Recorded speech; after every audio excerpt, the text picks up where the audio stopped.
नमस्कार, मैं डॉक्टर अनीता परमेश्वर पाली।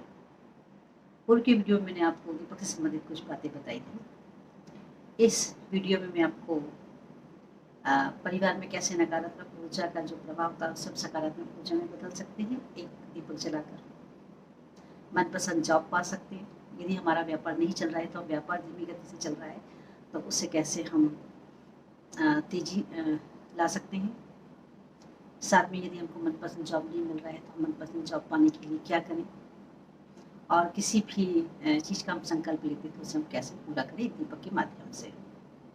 हिंदू धर्म में दीपक जलाने का बहुत पुराना रिवाज है, और दीपक जलाने का मेन उद्देश्य जो रहता है वो ये रहता है कि हम लोग हिंदू धर्म में अग्नि को जो है वो देवों का रूप माना जाता है।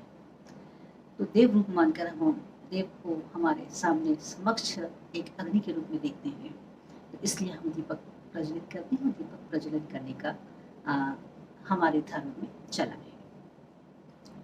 तो चलिए आज मैं आपको बताती हूँ कि यदि आपके परिवार में नकारात्मक ऊर्जा का प्रभाव हो रहा है, आपको ऐसा लग रहा है कि बहुत समस्याएं हैं, नेगेटिविटी बढ़ती चली जा रही है घर में, परिवार में, आपके अंदर, तो उसको आप एक दीपक जलाकर कैसे दूर कर सकते हैं, चलिए मैं आपको बताती हूँ। उसके लिए आपको कुछ नहीं करना है। संध्या के समय जो आप दीपक जलाते हैं, भगवान के समक्ष शुद्ध घी का जो है आप आटे का दीपक लगाएं और 5 मिनट हाथ जोड़कर अपने इष्ट देव का ध्यान करें।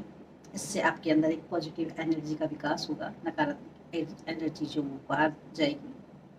शुद्ध घी का ही क्यों? क्योंकि शुद्ध घी के अंदर जो है वो वातावरण के अंदर जो नेगेटिविटी होती है उसको दूर करने का गुण होता है। इसी तरीके से यदि आप नेगेटिव एनर्जी घर के अंदर दूर करना चाहते हैं, तो संध्या के समय 5 से 7 के बीच में आप तांबे के दीपक में सरसों के तेल का एक बत्ती वाला दीपक डेली आप अपने मुख्य दरवाजे पर रखें, तो आपके घर के अंदर कभी भी नेगेटिव एनर्जी जो है वो प्रवेश नहीं करेगी। इसी तरह आप मनपसंद जॉब पाना चाहते हैं, आपको जॉब नहीं मिल रही है, उसके लिए मैं आपको बताती हूँ कि आप किस तरह का दीपक जलाएं। उसके लिए आपको कुछ भी नहीं करना है। तुलसी के पौधे में सरसों के तेल का संध्या के समय एक बत्ती वाला आपको दीपक जलाना है। वो दीपक आप मिट्टी का ले सकते हैं, आटे का ले सकते हैं, जो भी उपलब्ध है आपके पास लीजिए, और सरसों के तेल में उसको आपको जलाना है। लेकिन उसमें आपको एक चीज़ ध्यान रखनी है कि संध्या के समय जब आप जलाएंगे, तो उसकी बाहर तक बत्ती जब तक जलती है तब तक आपको उसको जलते रहने देना है। क्या करना है, बाहर बत्ती जब तक जलती है दिए के, तब तक जलते रहने देना है, और उसको हाथ से फिर बंद कर देना है। जलती हुई बत्ती को अंदर नहीं जाने देना है।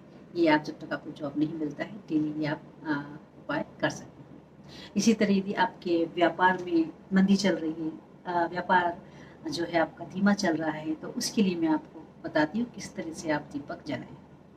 बहुत कुछ नहीं करना है आपको।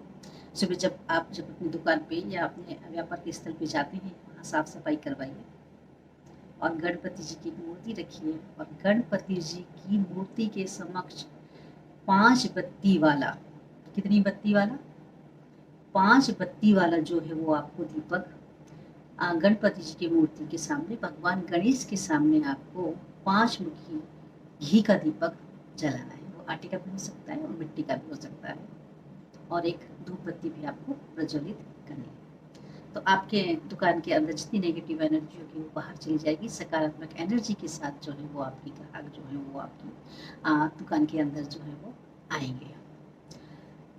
जैसे हम गणपति जी को हर चीज़ के लिए याद करते हैं, संकट के समय में हम बजरंग बली जी को याद करते हैं। यदि हमें कोई संकट है या आर्थिक तंगी है, तो उसके लिए मैं आपको बताती हूँ, बजरंग बली के समक्ष रोज प्रतिदिन मंदिर में जाकर आपको सरसों के तेल का आटे का दीपक जो है वो जलाना है।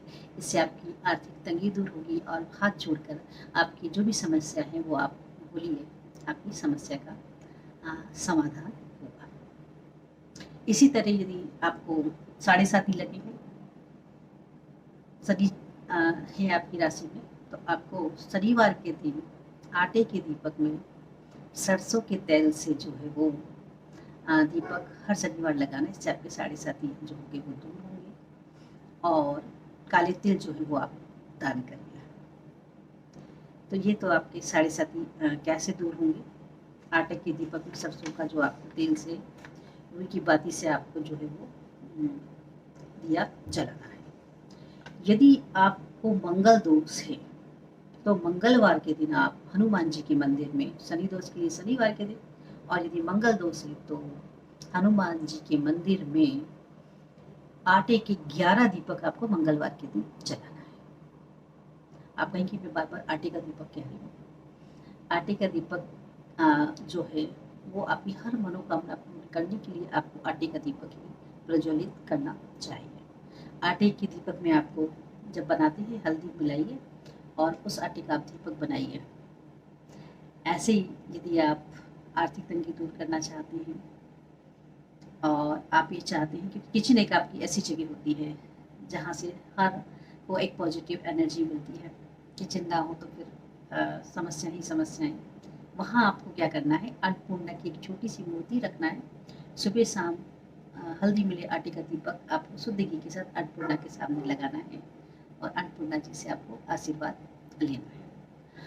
क्या होता है, आप मन्नत करते हैं लेकिन मन्नत आपकी पूरी नहीं होती है। आपको लगता है हमने सब कुछ किया लेकिन मन्नत पूरी नहीं हो रही है।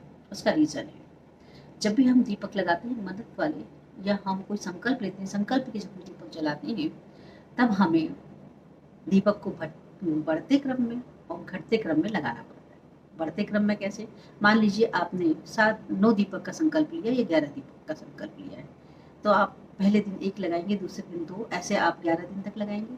ये आपके बढ़ते क्रम में लगेंगे आटे के दीपक। और जब आपके 11 दिन हुए तो 12वें दिन से आप घटते क्रम में लगाना चालू कर देंगे। 11, 10, 8, 9, 8, 7 इस तरीके से घटते क्रम में, तभी आपका संकल्प जो है वो पूरा माना जाता है। कहते हैं शरीर चढ़ते हैं उतरते हैं, उसी तरीके से संकल्प के लिए जब भी आप दीप प्रज्वलित करते हैं तो बढ़ते और घटते क्रम में करिए।